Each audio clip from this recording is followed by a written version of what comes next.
It's time for weather with Nebraska Extension Ag Climatologist and Market Journal Chief Meteorologist Al Dutcher.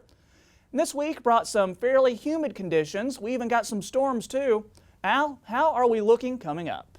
Well, Troy, you're exactly right. We did see those very humid conditions through last week and into the early part of this week before we seen a cold front move through the region and dramatically shift our temperatures from very warm to very cool.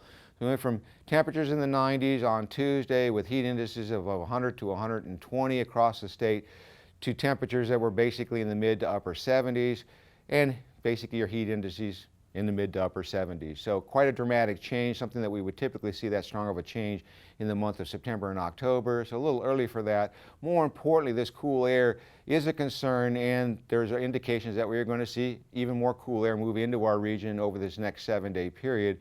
So by the time this is all said and done, what it looks like from a state perspective, Nebraska is going to come in plus or minus about 1 degree above or below normal depending on location in the state for the month of August.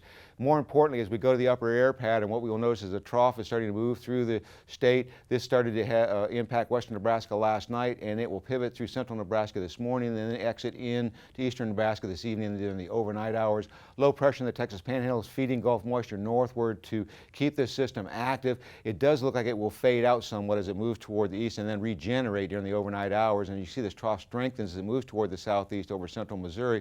So that will lead to low pressure formation all the way lined up from southwest Nebraska all the way down to the Gulf of Mexico, but the concentrated precipitation will remain across eastern Nebraska or eastern Kansas and possibly south central and southeast Nebraska. And then by Monday we start to see this trough digging, bringing in very cool air into our region. So Sunday is probably going to be our warmest day of the week, and then we see these low pressures at the surface, one in Texas, one over in Illinois, and one up in Minnesota.